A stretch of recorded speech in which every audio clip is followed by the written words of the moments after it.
Bom dia, meu nome é Guilherme. Eu vou começar falando aqui sobre o sensor fotoelétrico e o sensor de fibra ótica. Bom dia, meu nome é Guilherme. Eu vou começar falando aqui sobre os sensores o sensor fotoelétrico e o sensor de fibra ótica. Bom, definido também como dispositivo de conversão de luz, com a função de converter qualquer manifestação luminosa, seja ela de luz ou sombra ou sinal elétrico, que poderá ser interpretado por um circuito eletrônico.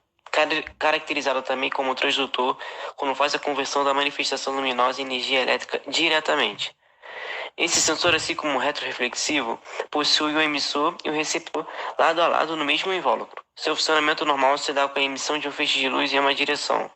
Porém, quando um objeto entra em contato com esse feixe de luz, ele reflete esse feixe, fazendo com que ele vá para o receptor que detecta o objeto e dá início na função de conversão do sensor. Os sensores fotoelétricos de barreira funcionam da seguinte maneira: eles possuem um receptor e emissor separados em dois invólucros diferentes. Esse estado normal de funcionamento, o emissor dirige feixes de luzes para o receptor, por isso devem ser instalados frente um para o outro. Quando algum objeto ou material atravessa e interrompe esse feixe de luz, o receptor vai detectar um objeto e realiza sua função de conversão. Sensor fotoelétrico retroreflexivo. Esse sensor é composto por um único invólucro contendo o receptor e o emissor, porém usa como adição um espelho prismático.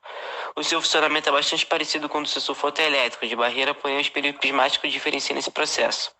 Esse espelho reflete o feixe de luz do emissor e o direciona para o receptor, que realiza a função do sensor. O sensor de fibra ótica bifurcada conduz a luz emitida juntamente com a luz recebida, através de dois ramos formados por fibras diferentes dentro de um conjunto de fibra ótica. Isso permite que um único sensor ilumine e visualize um objeto através do mesmo conjunto de fibra ótica. Se um objeto aparecer na frente da extremidade de detecção de uma fibra ótica bifurcada, a luz do ramo não será refletida do objeto de volta para o receptor através do outro ramo.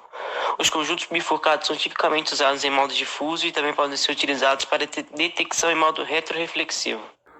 Olá, bom dia. Eu sou o Victor Hugo e hoje eu vim falar sobre sensores indutivos e sensores capacitivos. Um sensor indutor é um dispositivo que armazena temporariamente energia em forma de campo magnético.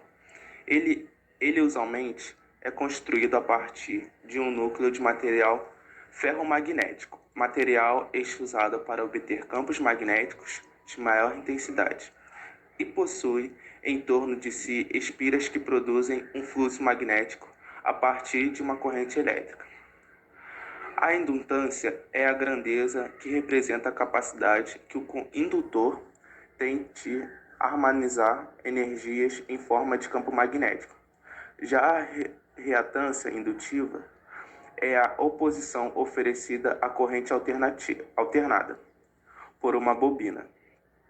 Mas o que é um sensor indutivo? Ele é um dispositivo sensível à proximidade de materiais metálicos, através da variação do seu campo magnético. Agora eu vou falar sobre os sensores capacitivos. Assim como o sensor indutivo, para entender o funcionamento do sensor capacitivo, é importante ter conceitos prévios bem compreendidos, como os conceitos de capacitor, capacitância e reatância capacitiva. Um capacitor é um dispositivo elétrico capaz de armazenar temporariamente carga elétrica em seus terminais, ao ser alimentado com uma tensão elétrica. A capacitância é a grandeza física que representa a capacidade do capacitor de armazenar a carga elétrica. Já a reatância capacitiva é a oposição que o capacitor tem à passagem de energia elétrica. O sensor capacitivo é um dispositivo que tem a sua função principal semelhante ao sensor indutivo. Ele é sensível à proximidade de materiais, porém diferente do sensor indutivo. Ele é capaz de detectar outros materiais além dos metálicos, e isto ocorre graças ao seu tempo elétrico. Agora eu vou falar uma informação que pode ser útil do sensor indutivo e sensor capacitivo. Apesar de muito parecidos, sensores indutivos e capacitivos possuem limitações e podem ser usados para se complementarem em determinadas situações.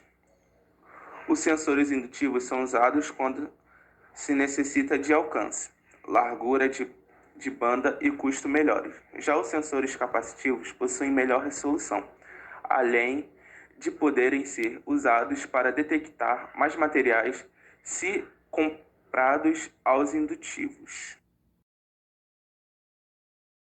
São sensores que efetuam um chaveamento eletrônico mediante a presença de um campo magnético externo, próximo e dentro da área sensível.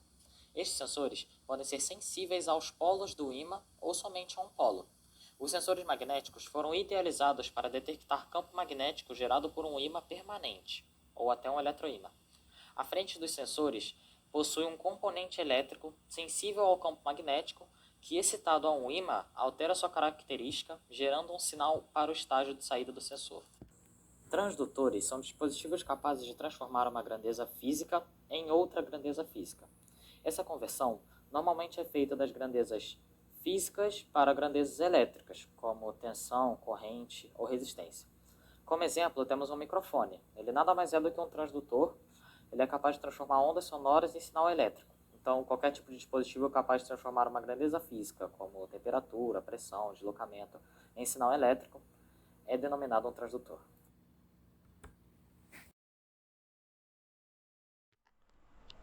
As barreiras fotoelétricas são um tipo de sensor, onde o transmissor e o emissor estão posicionados em invólucros separados. A luz emitida do transmissor é direcionada de forma direta ao receptor, e quando um objeto quebra o feixe de luz entre os equipamentos, ele é direcionado para uma outra direção, fazendo com que ele vá para o receptor que detecta o objeto e inicia a função de conversão do sensor.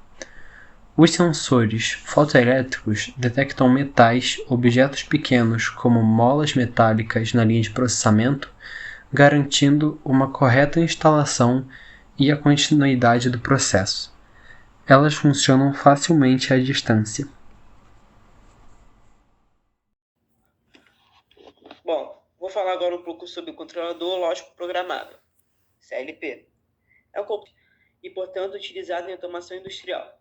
Em inglês, PLC, Programmable Logic Controller. Esses controladores podem automatizar processos específicos, máquinas ou linhas de produção. O CLP monitora os estados de dispositivos de entrada, toma decisões baseadas no programa nele instalado e comanda os estados de dispositivos por ele controlado.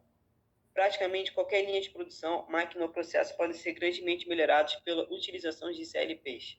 Dessa forma, entre os benefícios de se utilizar um CLP estão a capacidade de reprogramação, alteração de sequências, ampliação de linhas, criação de réplicas de máquinas e processos. Tudo isso enquanto podemos coletar e comunicar informações vitais. Bom, e como vai funcionar um CLP? Ele funciona da seguinte forma: ele recebe informações de sensores e dispositivos de entrada, processa os dados, controlando atuadores e dispositivos de saída conforme programas previamente instalados. Baseados nas leituras das entradas e saídas do CLP, pode registrar dados em tempo real, tais como produtividade de uma máquina ou temperatura de operação. Automaticamente iniciar um erro e interromper um processo, gerar alarmes no caso de mau funcionamento e muito mais, que representa um programa por um diagrama gráfico baseado na lógica dos relés. Ou seja, parece com o diagrama esquemático de um painel de relés, ou não é baseado no fato de que a representação gráfica no programa lembra o formato de uma escada ladder em inglês. Enquanto no início da história dos CLPs, a linguagem ladder é a única linguagem disponível para a programação de CLPs. Atualmente, outras formas de programação estão padronizadas dentro da norma IEC 611313. Entre as novas opções estão a lista de instruções e os diagramas de blocos. Entradas dos CLPs. Entradas dos CLPs são os pontos de conexão onde são ligados os sensores. Podem ser localizados em módulos, no caso de CLPs modulares, ou estar incorporados no gabinete único, no caso de CLPs compactos. As saídas do CLP são os pontos de conexão onde são ligados os atuadores. Podem ser localizados em módulos, no caso de CLPs modulares, ou estar no gabinete único, no caso de CLPs compactos.